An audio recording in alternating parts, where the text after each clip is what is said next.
الحمد للہ رب العالمین والعاقبۃ للمتقین والصلاة والسلام علی عبد اللہ ورسولہ نبینا محمد وعلی آلہ واصحابہ اجمعین اما بعد۔ آج شرح السنہ امام بربہاری کی کتاب کا دوسرا درس ہے۔ اس میں امام رحمہ اللہ فرماتے ہیں وَعَلَمْ رحمك اللہ ان الدین انما جاء من قبل اللہ تبارک وتعالی ولم یوضع على عقول الرجال وآرائهم وعلمه عند اللہ وعند رسولہ فلا تتبع شیئا بہواک۔ امام رحمہ اللہ مسلمانوں سے کہہ رہے ہیں تم علم حاصل کرو، تم یقین رکھو، اور دعا دے رہے ہیں رحمک اللہ، یعنی اللہ تعالیٰ تمام مسلمانوں پر اور جو سیکھ رہا ہے اس دین کو اس پر رحم کرے۔ کیا کہا آگے؟ ان الدین، مسلمانوں کو یاد رکھنا چاہیے دین کس کا نام ہے؟ دین اسلام جو مسلمان کر رہے ہیں، تو مسلمانوں میں بہت سارے لوگ الگ الگ طریقے سے کر رہے ہیں، تو دین کس کا نام ہے بتا رہے ہیں ان الدین، دین وہی ہے جو اللہ تبارک و تعالیٰ کی جانب سے نازل کیا گیا ہے۔ اللہ رب العالمین کی جانب سے کیا نازل ہوا ہے؟ کیا نازل ہوا ہے؟ قرآن نازل ہوا ہے، اور حدیث رسول بھی نازل ہوا ہے۔ دلیل کیا ہے؟ قرآن کے نازل ہونے کی تو بہت ساری دلیل ہے، ذالک الکتاب لا ریب فیہ، اللہ کے طرف سے ہونے میں اس کا کوئی شک نہیں ہے، اور حدیث رسول بھی اللہ کے جانب سے اس کی کیا دلیل ہے؟ اللہ کے رسول صلی اللہ علیہ وسلم کے تعلق سے اللہ نے سورہ نجم میں کہا وما ينطق عن الهوى، نبی بولتے ہیں تو اپنی خواہش سے نہیں بولتے ہیں، اپنے من کی بات نہیں بولتے ہیں، ان هو الا وحی یوحی، وہی بات بولتے ہیں جو ان کے سامنے وحی کی جاتی ہے۔ تو ہمیں کیا پتہ چلا؟ وحی کی دو قسمیں ہوئی، ایک وحی قرآن ہے جو سب جانتے ہیں، اور دوسرا وحی اللہ کے رسول صلی اللہ علیہ وسلم کا فرمان ہے، قول عمل، جس کو ہم سنت کہتے ہیں۔ اس سے زیادہ صراحت کے ساتھ رسول اللہ صلی اللہ علیہ وسلم نے اپنی حدیث میں فرمایا الا انی اوتیت القرآن ومثلہ معہ، سنو، آگاہ رہو، مسلمانوں کو بتا رہے ہیں کہ الا انی اوتیت القرآن، مجھے قرآن دیا گیا ہے، ومثلہ معہ، اور قرآن کے ساتھ اسی جیسی ایک اور چیز دی گئی ہے۔ وہ کون سی چیز ہے؟ آپ کی سنت ہے، آپ سے حدیث ہے۔ اسی لیے دین کس کا نام ہے؟ دین وہی ہے جو اللہ کی جانب سے آئے۔ لم توضع علی عقول الرجال وآرائهم، مؤلف رحمہ اللہ کہتے ہیں دین انسانوں کی عقل اور ان کے خواہشات پر نہیں رکھی گئی ہے۔ دین کو اگر آپ کو سمجھنا ہے تو کسی کے عقل سے نہیں سمجھا جائے گا، کسی کو یہ بات اچھی لگ رہی ہے، کسی کو بری لگ رہی ہے، وہ نہیں۔ دین کسی انسان یا لوگوں کے عقلوں پر قائم نہیں ہے۔ دین کس پر قائم ہے؟ کس پر قائم ہے؟ دلیل پر، یعنی قرآن پر اور حدیث پر، دین وہاں سے ملتی ہے، ٹھیک ہے۔ دین لوگوں کے عقلوں اور آراء پر قائم نہیں ہے۔ وعلمہ عند اللہ، اور دین کا علم کس کے پاس ہے؟ اللہ کے پاس ہے۔ کیا معنی اللہ کے پاس ہے؟ قرآن اللہ کے پاس رہے، ہمارے پاس نہیں رہے گا تو ہم دین پہ عمل کیسے کریں گے؟ تو کیا ترجمہ ہوگا؟ اس کا دین کا علم اللہ کے پاس ہے، یعنی اللہ کی کتاب میں ہے، تبھی تو ہم اسے پڑھیں گے۔ وعند رسولہ، اور اس کے رسول کے پاس دین کا علم ہے، یعنی احادیث رسول، صحیح احادیث۔ فلا تتبع شیئا بہواک، تم کسی چیز پہ اپنی خواہش کے مطابق عمل نہیں کرو، خواہش کے ذریعے سے دین نہ بناؤ۔ دین خواہشات کا نام نہیں ہے کہ فلاں آدمی کو یہ چیز اچھی لگ رہی ہے، سماج میں سب لوگوں کو یہ چیز اچھی لگ رہی ہے اس لیے ہم کر رہے ہیں، یہ رسم اچھا لگ رہا ہے لوگ کر رہے ہیں، نہیں۔ فلا تتبع شیئا بہواک، اللہ رب العالمین نے قرآن میں کہا فَإِن لَّمْ يَسْتَجِيبُوا لَكَ فَاعْلَمْ، جو لوگ نبی کی بات نہیں مانتے ہیں حقیقت میں وہی لوگ اپنی خواہشات کی پیروی کر رہے ہیں۔ خواہش کی پیروی کرتا ہے جب انسان، تو انسان اکثر گمراہ ہو جاتا ہے۔ اللہ تعالیٰ نے قرآن میں کہا یا داؤد انا جعلناک خلیفۃ فی الارض فاحکم بین الناس بالحق، اے داؤد تم لوگوں کے درمیان کس کے ذریعے سے فیصلہ کرو؟ حق کے ذریعے سے۔ حق کیا ہے؟ شریعت ہے، اللہ کے جانب سے جو تعلیم آئی ہے، جو حکم ملا ہے۔ اللہ کی جانب سے حکم کہاں ہے؟ کہاں ملے گا اللہ کی جانب سے حکم؟ قرآن میں ملے گا، اور احادیث رسول میں ملے گا، اور کہاں ملے گا؟ صحابہ کرام کے فرمان میں اور اقوال کے اندر اللہ کا فرمان آپ کو ان 3 جگہوں میں آپ کو ملے گا۔ تو انسان فاحکم بین الناس بالحق ولا تتبع الہویٰ، اور تم خواہش کے پیچھے مت چلو، اپنے من کے پیچھے نہیں پڑو، اس لیے کہ انسان کا ایک من اور ایک خواہش نہیں ہے، ہزاروں سینکڑوں انسان ہیں، سینکڑوں جماعتیں ہیں، الگ الگ سب کی فکر ہے، الگ الگ خیال ہیں، الگ الگ خواہشات ہیں، اس کی مطابق اگر چلیں گے ہم لوگ تو دین کیا ہو جائے گا؟ ختم ہو جائے گا، دین ہم سمجھ ہی نہیں پائیں گے، جو دین آسمان سے نازل ہوا وہ ہم سمجھ نہیں پائیں گے۔ اسی لیے اس دین کو لازم پکڑنے کی بات کہی گئی ہے۔ تو جو شخص بھی دین کو لازم نہیں پکڑے گا وہ کیا ہوگا؟ ہوا کا، خواہشات نفس کا شکار ہو جائے گا۔ جو بھی اللہ اور اس کے رسول کی بات نہیں مانے گا وہ دوسری طرف وہ ضرور بضرور اس چیز کا شکار ہو جائے گا۔ فَتَمْرُقَ مِنَ الدِّينِ، آگے مؤلف رحمہ اللہ نے کہا جو انسان اپنی خواہشات کا شکار ہوا وہ دین سے نکل جائے گا۔ فَتَخْرُجَ مِنَ الْإِسْلَامِ، اور پھر ساتھ ہی اسلام سے بھی نکل جائے گا انسان۔ فَإِنَّهُ لَا حُجَّةَ لَكَ، اس لیے کہ تمہارے لیے خواہشات میں کوئی حجت نہیں ہے۔ ہم کو یہ بات اچھی لگ رہی ہے، کوئی یہ کہے گا، میرے بھائی سنیں کہ اگر کوئی آدمی کوئی عمل کر رہا ہے، ایک آدمی عمل کر رہا ہے اور وہ غلطی کر رہا ہے اور وہ کہہ رہا ہے کہ نہیں مجھے یہ چیز اچھی لگ رہی تھی اسی لیے میں کر رہا ہوں، تو کیا یہ چیز اس کے لیے حجت ہوگی؟ نہیں، اس کے لیے حجت نہیں ہے۔ فَإِنَّهُ لَا حُجَّةَ لَهُ، اس کے لیے حجت نہیں ہے، یعنی اللہ تعالیٰ اسے معاف نہیں کرے گا۔ حجت نہیں کا مطلب اس کے پاس دلیل نہیں ہے، وہ کرنے سے وہ اللہ کے معذور نہیں ہو جائے کہ اللہ تعالیٰ اسے معاف کر دے گا۔ ایک انسان ہے، علم حاصل کرتا ہے، سیکھتا ہے، علماء سے پوچھتا ہے اور عمل کرتا ہے، اگر وہ غلطی بھی کر جائے تو اللہ تعالیٰ کیا کرے گا؟ اسے معاف کرے گا۔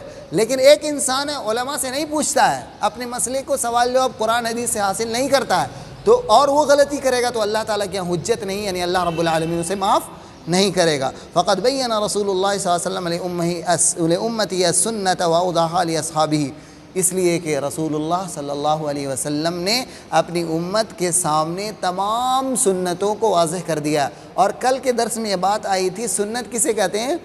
پورے دین کو کہا جاتا ہے، عقیدہ بھی شامل ہے، توحید بھی شامل ہے، ایمان، اللہ پر ایمان لانا، قیامت کے دن پر ایمان لانا، قبر پر ایمان لانا، تمام چیزیں، سیاست ہو گیا، احکام ہو گئے، تجارت ہو گئے، معاملات ہو گئے، لین دین، سب چیز اس کے اندر شامل ہے۔ تو رسول اللہ صلی اللہ علیہ وسلم نے اپنی امت کے سامنے سنت کی تمام باتوں کو، سنت کو یعنی تمام دین کو، عقیدہ اور احکام تمام کو واضح کر دیا اپنے صحابہ کرام کے سامنے بھی۔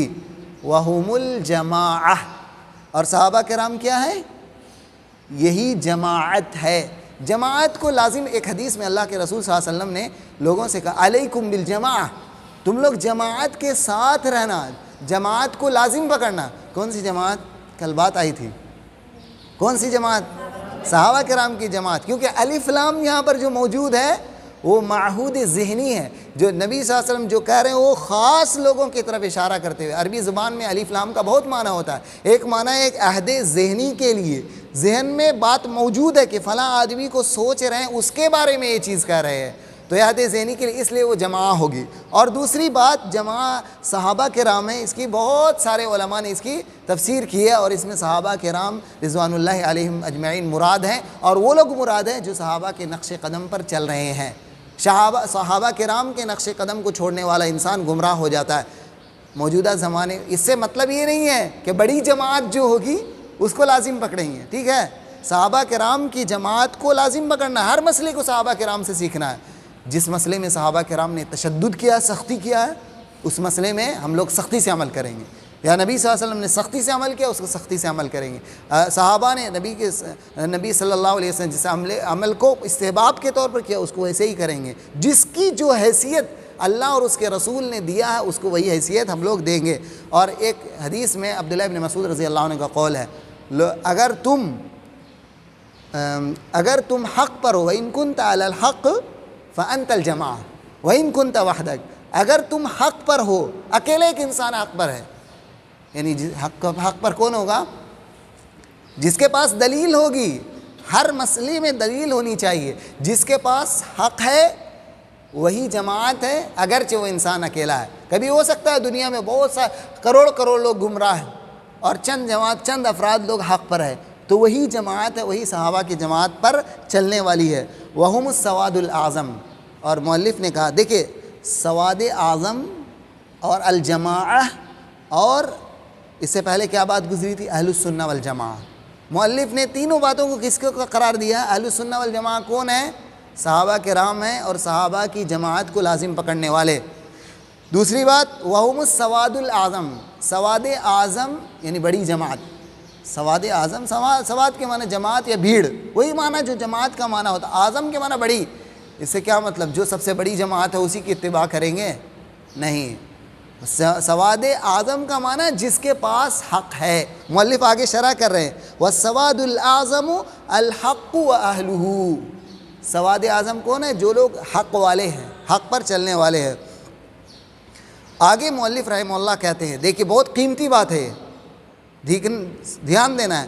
فمن خالف اصحاب رسول اللہ صلی اللہ علیہ وسلم فی شیء من امر الدین فقد کفر.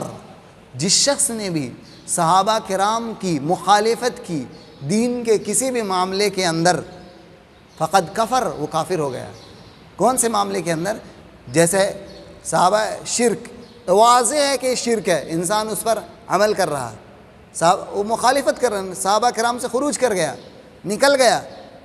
تو صحابہ کرام کی جماعت جس چیزوں پر عمل پیرا تھی، یعنی رسول اللہ صلی اللہ علیہ وسلم کی اتباع کرتی تھی، رسول اللہ کے علاوہ کسی کو اتباع رسول کی حیثیت سے یا اس کی ہر بات صحیح و اسرا نہیں کرتی تھی.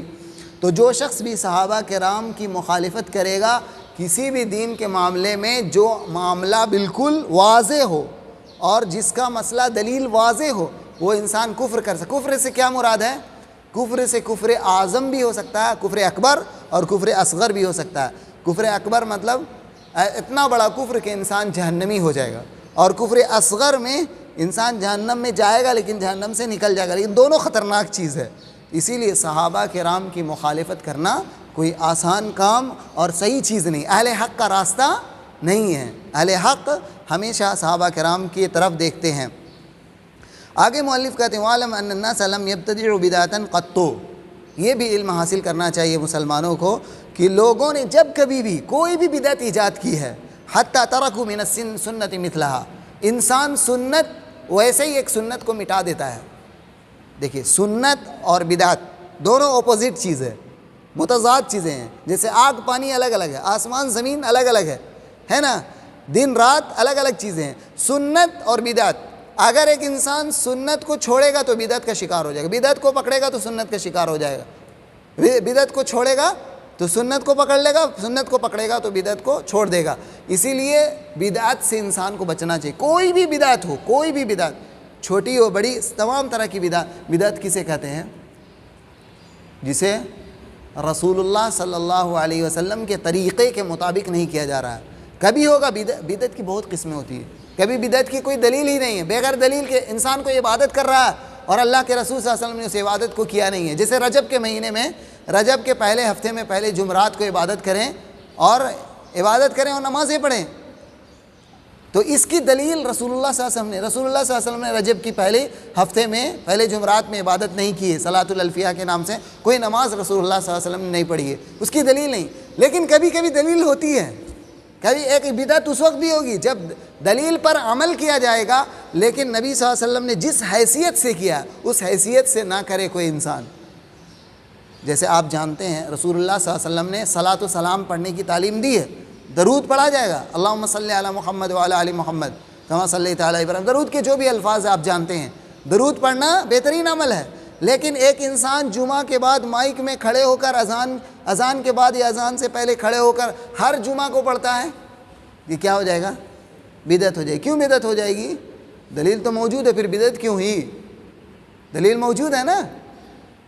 بدعت اس لیے ہوئی کیونکہ نبی نے خاص نہیں کیا. وہاں پر نبی صلی اللہ علیہ وسلم نے کہا کہ تم درود مجھ پر بھیجو، جب چاہو، جہاں چاہو، جیسے چاہو تم مجھے درود بھیجو. لیکن نبی صلی اللہ علیہ وسلم نے ایک وقت کو خاص کر کے اسی وقت تمہیں روزانہ بھیجنا ہے، ہر جمعہ کو بھیجنا ہے، جمعہ کی نماز کے بعد بھیجنا ہے. یہ رسول اللہ صلی اللہ علیہ وسلم کی تعلیم نہیں ہے. اسی لیے جو انسان نبی کی سنت جو عام ہے، نبی نے کسی بھی وقت میں کیا ہے، ایک انسان بولے نہیں ہم کو اس ایک وقت میں کرنا ہے، اسی وقت میں جمعہ کے دن درود پڑھنے کی بڑی فضیلت ہے. لیکن ایک انسان صبح سے شام تک پڑھتا رہے درود، خوب درود پڑھے، کسی وقت بھی پڑھے، جب اس کو وقت مل رہا پڑھ رہا ہے. ایک انسان جمعہ کے بعد کھڑے ہو کر مائک میں پڑھ رہا ہے، اور وہ ہر جمعہ کو یہی عمل کر رہا ہے، اور نبی صلی اللہ علیہ وسلم نے پورے وقتوں میں پڑھنے کے لیے کہا ہے، اور یہ ایک وقت میں پڑھ رہا ہے، اسی لیے نبی کی سنت کو چھوڑ دے رہا اور وہ بدعت کا شکار ہو جا رہا۔ میں بدعت کے بارے میں آپ کو سمجھا رہا تھا کہ جان لو اے مسلمانوں، تم جان لو کہ جب بھی کوئی انسان یا لوگ دین کے اندر بدعت کو ایجاد کرتے ہیں تو اس سے ایک سنت مٹ جاتی ہے۔ جو مثال میں نے آپ کے سامنے دی، اس سے کون سی سنت مٹ گئی؟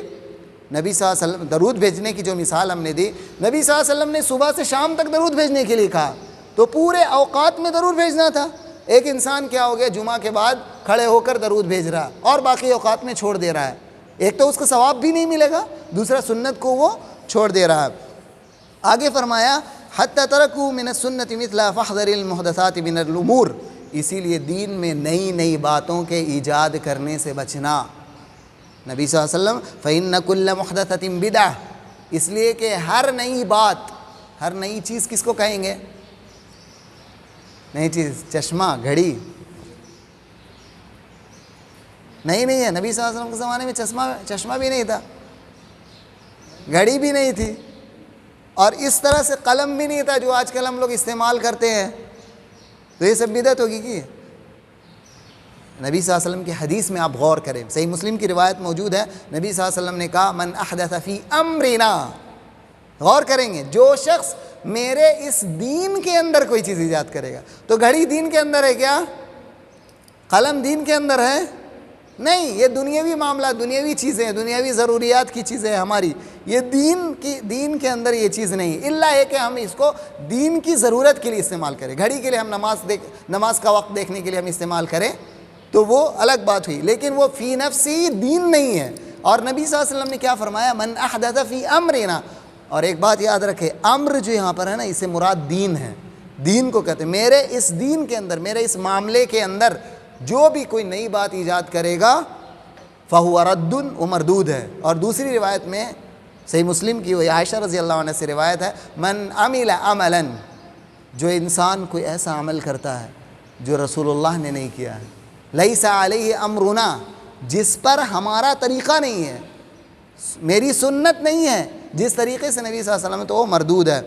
آگے فرمایا فإن كل محدثۃ بدعہ، ہر نئی چیز دین کے اندر، یعنی کوئی عبادت آپ کرنا چاہ رہے ہیں، دیکھیے ایک قاعدہ یاد رکھیں، علماء قاعدہ بیان کرتے ہیں، کیا قاعدہ؟ اس لیے تاکہ آپ دین کو سمجھ سکیں، ایک اصول بتا دیتے ہیں، عبادت آپ کوئی بھی کرنے جا رہے ہو، چھوٹی ہو یا بڑی ہو، دن میں کر رہے ہو، رات میں، مہینے میں کر رہے ہو، سال میں، ہفتے میں، کبھی بھی آپ کر رہے ہو، کوئی بھی عبادت کرنے جا رہے ہو، سب سے پہلے سوال کرنا، کیا رسول پاک صلی اللہ علیہ وسلم نے اس کو کیا ہے؟ کیا صحابہ کرام رضوان اللہ علیہم اجمعین نے اس عبادت کو کیا ہے؟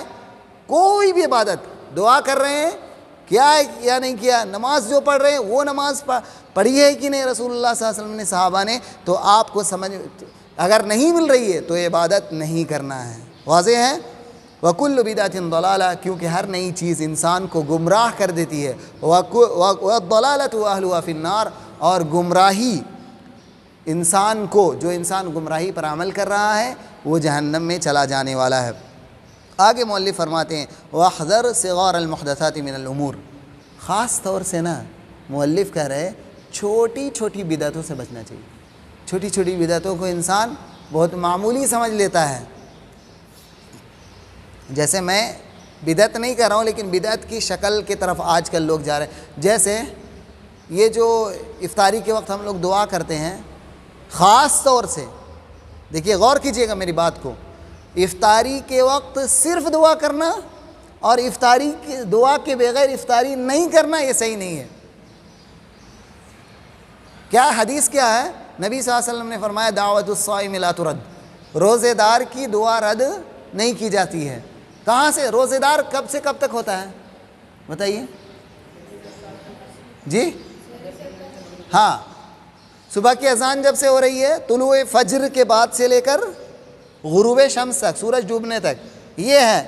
تو صائم یہاں سے یہاں تک ہے، تو دعا کب کرے گا؟ وہ کب کرے گا؟ جب چاہے گا، میں نے صبح جب، اس حالت میں جب چاہے گا تب دعا۔ اب کیا ایک آدمی دعا نہیں کرتا ہے، صبح سے لے کر کبھی نہیں دعا کرتا ہے، اور جا کے جب افطاری کا ٹائم آتا ہے تو ہاتھ اٹھا کر دعائیں بھی کرنے لگتا ہے اور کھجور کھاتا ہی نہیں ہے یا افطار اپنا کرتا ہی نہیں ہے جب تک کہ وہ دعا کر لیتا ہے، تو یہ چیز انسان کو بدعت کی طرف لے جائے گی۔ یہ چھوٹی چھوٹی بدعتوں میں شمار ہو سکتی ہے اگر انسان سختی سے اس پر عمل کر رہا ہے۔ بہت سارے لوگ، کچھ لوگ نادانی میں، اور لوگوں کو اکثر علم نہیں ہے، کیونکہ کوئی بھی صحیح حدیث موجود نہیں ہے جس میں یہ ہو کہ انسان افطاری کے وقت خاص دعا کرے۔ لیکن آپ کبھی کبھی دعا کر سکتے ہیں، کبھی کر سکتے ہیں، کبھی چھوڑ سکتے ہیں۔ آپ صبح سے دعا کریں تو آپ شام میں بھی کر سکتے ہیں۔ وَاحْذَرْ صِغَارَ الْمُحْدَثَاتِ مِنَ الْأُمُورِ، چھوٹی چھوٹی بدعتوں سے بچنا۔ فَإِنَّ صَغِيرَ الْبِدَعِ يَعُودُ حَتَّى يَصِيرَ كَبِيرًا، چھوٹی چھوٹی بدعتیں نا بڑھتے بڑھتے بڑھتے بڑی ہو جاتی ہے، بار بار ہوتے ہوتے بڑی ہو جاتی ہے۔ سمجھ رہے ہیں؟ سب سے اسلام میں سب سے پہلے کون سی بدعت ایجاد ہوئی؟ کون بتائے گا؟ سب سے پہلے خوارج۔ سب سے پہلے خوارج۔ خوارج کسے کہتے ہیں؟ ان لوگوں نے صحابہ کرام کی مخالفت کی، صحابہ کرام کے فیصلوں کی، ان لوگوں نے مسلمانوں کے خلاف تلوار اٹھایا۔ مسلمان تھے لیکن وہ سب سے پہلے اسلام میں، یہ سب سے چھوٹی بدعت اسے علماء کہتے ہیں، کیونکہ یہ لوگ ہر چیز میں کیا کہتے ہیں؟ قرآن کو حکم بنایا جائے اور حدیث میں، ٹھیک ہے قرآن کو حدیث حکم بنایا جائے گا اور حدیث کو بھی حکم بنایا جائے گا، اللہ کی کتاب کو، لیکن اللہ تعالیٰ نے فیصلہ کرنے کے لیے انسانوں کو بھی حکم بنایا۔ قاضی کیا ہوتا ہے؟ قاضی، جج کیا ہوتا ہے؟ انسانوں میں ہوگا، عالم ہوگا، عالم دین ہوگا، تبھی وہ فیصلہ کرے گا۔ دو آدمی میں جھگڑا ہو گیا، اس کو فیصلہ کرنے کے لیے لایا گیا، ایک عالم کے پاس مسئلہ پوچھنے کے لیے لایا گیا، تو عالم سے پوچھا جا رہا ہے، وہ بھی حکم بنے گا لیکن قرآن حدیث کے مطابق فیصلہ کرے گا۔ اس لیے میرے مؤلف کیا کریں؟ چھوٹی چھوٹی بدعتوں سے بچنا۔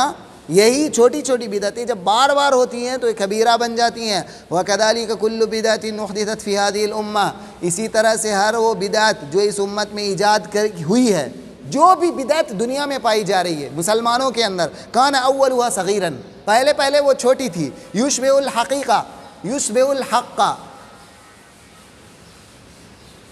ہر بدعت جو اس امت میں ہے وہ پہلے چھوٹی شکل میں تھی اور پہلے صحیح معلوم ہوتا تھا، پہلے وہ چیز حق لگتی تھی۔ فاقتر بذلک من دخل فیہا، تو جو لوگ اس بدعت کے شکار ہوئے وہ لوگ اس میں دھوکے میں پڑ گئے۔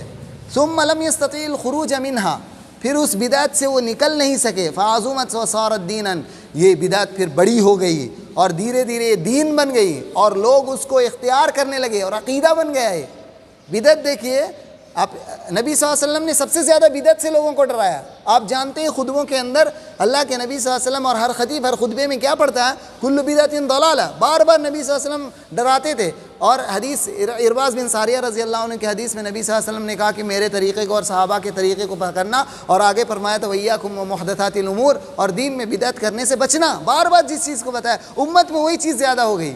انسان جب ایک چیز کو حقیر اور چھوٹا سمجھ کر کرتا ہے، ارے اس کو کر لینے سے کیا ہے، کیا ہو جائے گا، یہ ایسے کر لینے سے کیا ہو جائے گا، انسان سوچتا ہے پہلے سے لوگ کر رہے تھے ہم کر لیے تو کیا ہو جائے گا، کیا ہو جائے گا۔ علماء کیا بتا رہے ہیں، یہ مؤلف رحمہ اللہ بیان کر رہے ہیں کہ پہلے بدعت چھوٹی ہی ہوتی ہے، پہلی بدعت کیا ہے؟ صحیح لگتی ہے، انسان کو لگتا ہے کہ اس میں بھی تو دلیل ہے، یہ بھی تو صحیح لگ رہی ہے، یہ کہتے ہیں۔ بعد میں یہ بڑی ہو جاتی ہے اور دھیرے دھیرے وہ لوگ اس کو دین بنا لیتے ہیں۔ فخالف الصراط المستقیم، اور صراط مستقیم سے وہ الگ ہو جاتے ہیں، بکھر جاتے ہیں۔ فخرج من الاسلام، اور پھر اسلام سے بھی نکل جاتے ہیں۔ اس لیے ایک اور قاعدہ یہاں پر بیان کیا، اس کو یاد کرنے کی چیز ہے، یاد کرے گا ہر انسان۔ فانظر رحمک اللہ کل من سمعت کلامہ من اہل زمانک خاصۃ فلا تعجلن ولا تدخلن فی شیء منہ حتی تسأل وتنظر هل تکلم به اصحاب رسول اللہ صلی اللہ علیہ وسلم او احد من العلماء۔ آپ کو ایک قاعدہ سکھایا، یہ آپ سیکھنے آئے ہیں، دین سیکھ رہے ہیں، اللہ آپ کو نیک ہدایت دے، آپ کو دین کا صحیح علم دے، اللہ تعالیٰ آپ پر رحم کرے، دعا کر رہے ہیں آپ کو اپنی رحمت میں شامل کر لیں۔ تم دیکھو ہر اس بات کو، ہر اس شخص کی بات کو تم دیکھو غور سے، اپنے زمانے کے لوگوں میں سے ہر اس شخص کی بات کو تم غور سے سنو، جس کی بات بھی تم سن رہے ہو دیکھو، جلدی مت کرو۔ فلا تعجلن، سننے کے بعد کسی کی بات آپ سن رہے ہو کہ ایسا کرنا چاہیے، ایسا کرنا چاہیے، یہ نیکی ہے، یہ عبادت ہے، ایسا یوٹیوب میں آپ دیکھتے ہیں چھوٹا چھوٹا یہ شارٹ ویڈیو آتا ہے چیزوں میں، اس میں ایک انسان ویڈیو بنا کر بول رہا ہے ایسا کرنا چاہیے ویسا کرنا چاہیے، تو کیا کہہ رہے ہیں؟ جب بھی تم کوئی بھی بات کسی سے بھی سنو اپنے زمانے کے اندر تو تم جلدی مت کرنا اس کو قبول کرنے میں، اس کو صحیح سمجھنے میں. وَلَا تَدْخُلَنَّ فِي شَيْءٍ مِّنْهُ، اور تم اس پر عمل بھی جلدی نہیں کرنا. کیا کرنا پھر؟ دیکھیے بہت اچھا قاعدہ بتایا. حَتَّى تَسْأَلْ، یہاں تک کہ تم پوچھ لینا اور دیکھ لینا. دیکھ لینا کون دیکھے گا؟ پوچھ لینا یا دیکھ لینا کہ کیا اصحاب محمد صلی اللہ علیہ وسلم کے صحابہ نے اس کو کیا ہے؟ کیا اہل علماء میں سے کسی نے کیا ہے؟ اگر کیا ہے تو اس کو قبول. فَإِنْ وَجَدْتَ فِيهِ أَثَرًا عَنْهُمْ، اگر تم جانو کہ ہم کو قاعدہ سکھایا گیا. کیا قاعدہ؟ آپ کسی بات کو حق ہے کیسے جانیں گے؟ کیسے جانیں گے حق ہے؟ کیسے جانیں گے باطل ہے؟ کوئی یہ ہونا چاہیے نا اوریجنل. جیسے اوریجنل سونا ہوتا ہے تو سونا کا ایک مشین میں ڈالتے ہیں، اسے جان جاتے ہیں. سونار کے پاس جاتے ہیں، سونار دیکھ کے پرکھ کے بتا دیتا ہے. دودھ اصلی ہے غلط ہے، اس کو مشین ہوتی ہے، مشین سے بھی سمجھ میں آتا ہے. اور جو ماہر ہے وہ جان لیتا ہے دودھ اصلی ہے کہ نقلی ہے. بہت ساری چیزوں میں آپ جانتے ہو اوریجنل کون سا موبائل ہوتا ہے، کون سا پارٹس اوریجنل ہے، آپ جانتے ہو. اس کا الگ الگ طریقہ ہوتا ہے جانچنے کا. دین کو جانچنے کا بھی طریقہ ہے. ہر شخص کی بات کو مت لے لینا، وہ دین نہیں ہے. دین اللہ کی امانت ہے.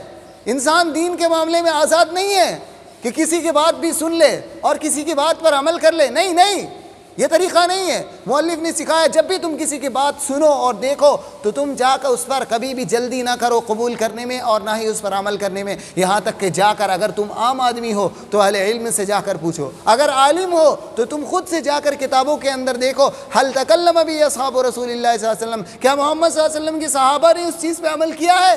کیا دیکھا ہے؟ اس میں کوئی بات موجود ہے؟ او احد من العلماء، کیا علماء سے کوئی دلیل موجود ہے؟ اگر موجود ہے فإن وجدت فيه أثرا عنه فتمسك به، اگر دلیل موجود ہے تو اس کو مضبوطی سے تھام لو.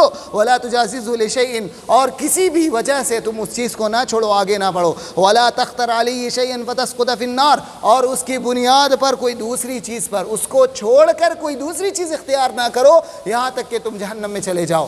یعنی اگر کوئی انسان نبی کے صحابہ سے کوئی دلیل پا رہا ہے، وہ نبی صلی اللہ علیہ وسلم کے صحابہ نے اپنے رسول سے بیان کیا ہے اور انسان اس کو چھوڑ دے رہا ہے تو وہ پھر گمراہ ہو جائے گا. لیکن اگر اس کا الٹا معنی کیا نکلے گا؟ میں نے آپ سے جو بات کہی نبی کے صحابہ نے کیا ہے تو آپ اس کو لازم پکڑو، اور محمد صلی اللہ علیہ وسلم کے صحابہ نے نہیں کیا ہے تو اس کو نہیں کرو. آگے بہت قیمتی بات کہی ہے. وَعَلَمْ أَنَّ الْخُرُوجَ مِنَ الطَّرِيقِ عَلَى وَجْهَيْنِ، جان لیجئے یہ بھی بات یاد رکھیے گا، بہت ہی قیمتی بات ہے. انسان گمراہ ہوتا ہے، جو لوگ گمراہ ہوتے ہیں ان کے دو قسم ہیں. لوگوں کے گمراہ ہونے کے دو قسم ہیں، دو درجے ہیں. دونوں کا گناہ الگ الگ ہوگا. اما احدهما فرجل ضل عن الطريق وهو لا يريد الا الخير فلا يقتدى به بذلته فانه هالك. گمراہ ہونے دو طرح کے لوگ ہوتے ہیں. گمراہ ہونے والے لوگ کیسے ہوتے ہیں؟ دو طرح کے ہوتے ہیں. پہلا وہ ہوتا ہے گمراہ ہو گیا ہے، یعنی اس کو سنت کے خلاف عمل کر رہا ہے، لیکن اس کا مقصد کیا تھا؟ اس کی نیت صحیح تھی. فلا یرید الا الخیر، جو بھی کام کر رہا ہے اس کی نیت صحیح ہے لیکن پھر بھی گمراہ. کیسے؟ نیت صحیح ہونا کافی نہیں ہے کسی عمل کو کرنے کے لیے، اس پر سنت سے دلیل ہونی چاہیے، صحابہ سے یا نبی کریم صلی اللہ علیہ وسلم یا قرآن سے اس کی دلیل ہونی چاہیے. تو یہ انسان خیر کا طالب ہے، خیر چاہتا ہے، لیکن یہ غلطی کر گیا اور وہ گمراہ ہو گیا. فلا یقتدی بذلته، تو اس انسان کی غلطی پر اس کی پیروی نہیں کی جائے گی، اس کی غلطی پر عمل نہیں کیا جائے گا، کیونکہ وہ گمراہ ہے، وہ ہلاک ہو گیا ہے، کیونکہ وہ دلیل کے بغیر عمل کر رہا ہے. وآخر عاند الحق وخالف من كان قبله من المتقین فهو ضال مضل شیطان مرید فی هذه الامہ. دوسرا انسان ایسا ہے جو حق کا معاند ہوتا ہے، مخالف ہوتا ہے. اس کو ایک عالم دین آ کر بیان کرتا ہے یہ حق ہے، دلیل اس کی یہ بخاری سے، مسلم سے، ائمہ کی کتابوں سے، امام ابن بطہ نے، امام آجری نے، فلاں نے کتابوں میں یہ لکھا ہے، اس کو بدعت قرار دیا ہے، اس کو صحیح قرار دیا ہے، اس کو سنت قرار دیا. تو وہ انسان کیا بولتا ہے؟ نہیں، یہ لوگ نئے لوگ ہیں، نئے لوگ آ کر نئی نئی باتیں بیان کر رہے ہیں. نئی کہاں سے ہو گئی؟ پرانی کتابوں سے، پرانے اپنے صحابہ سے ایک بات کو لینا، اپنے تابعین سے، ائمہ سے بات لینا، یہ نئی نہیں ہوئی نا. تو دوسرا گمراہ انسان وہ ہوتا ہے جو حق کا منکر ہوتا ہے، ڈائریکٹ مخالفت کرتا ہے. اور پہلا والا کیا تھا؟ مخالف نہیں تھا، وہ عمل کیا لیکن غلطی کیا، وہ گمراہ ہوا بغیر دلیل کے کیا. اور یہ ہے کیا؟ اینٹی ہے. اینٹی ہے. علماء کوئی بات بیان کر رہے اس کو معلوم نہیں ہے تو فوراً لڑنے لگ رہا ہے, جھگڑنے لگ رہا, بھیڑنے لگ رہا. وہ آند الحق, حق کی مخالفت کر رہا ہے اور متقیوں کی مخالفت کر رہا ہے. کون ہے متقی؟ سب سے پہلے متقی صحابہ کرام ہیں. تو یہ انسان گمراہ بھی ہے اور گمراہ کرنے والا ہے. یہ انسان شیطان ہے, ایسا مردود ہے, رجیم ہے. اس امت کا شیطان اور رجیم انسان ہے جو حق کو جان کر حق کی مخالفت کرتا ہے. حقیق علی من یعرفہ ان یحذر الناس منہ ویبین للناس قصتہ لئلا یقع احد فی بدعتہ فیہلک. اسی لیے آخری بات کہتے ہوئے میں درس ختم کر رہا ہوں. آخری جملہ ہے. اسی لیے دیکھیے کیا بات بیان کر رہے تھے ہمارے سامنے. بات کیا ہو رہی ہے؟ بات کو, موضوع کو آپ یاد رکھیں گے.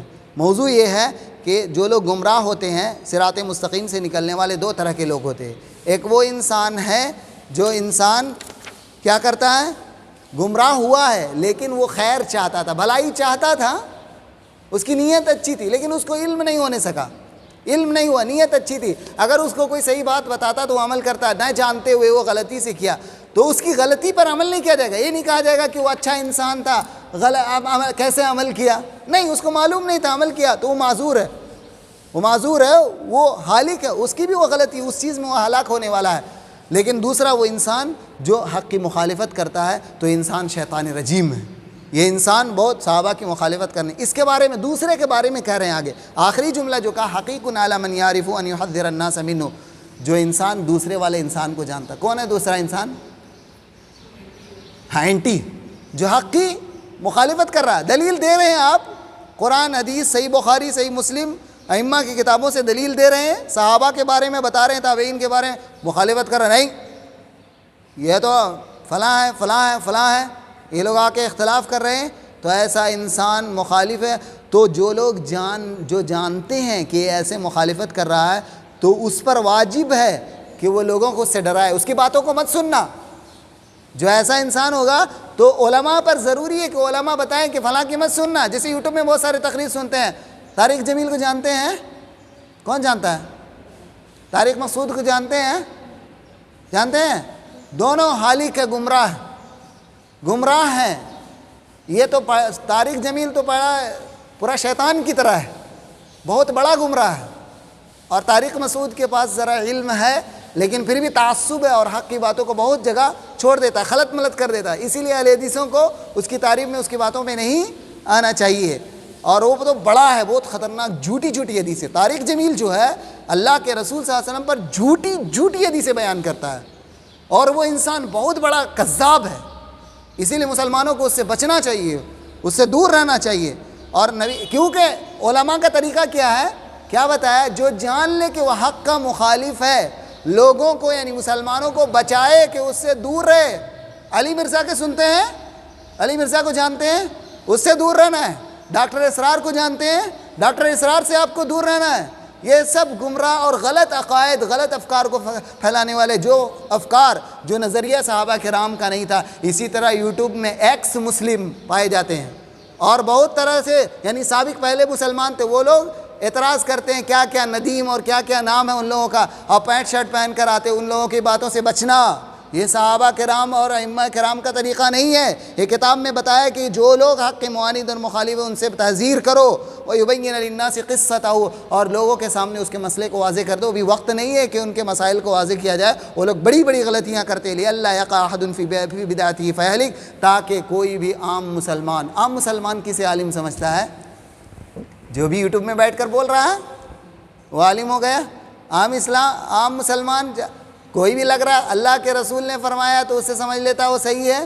نہیں, ویسے نہیں. جب تک جان نہ لو کہ وہ عالم ہے, وہ صحیح طریقے سے علم حاصل کیا ہے, صحابہ کی باتوں کو بیان کر رہا ہے یا نہیں, تب تک اسے علم حاصل نہ کرو. اللہ رب العالمین سے دعا ہے کہ اللہ تعالی ہم مسلمانوں کو صحیح منہج کو سمجھنے کی توفیق دے, اہل سنہ والجماعہ سواد اعظم اور جماعت کی طریقے کو سمجھنے کی توفیق دے اور اسی پر چلنے کی توفیق عطا فرما. وآخر دعوانا ان الحمد للہ رب العالمین وصلی اللہ علی نبینا محمد وعلی آلہ وصحبہ اجمعین.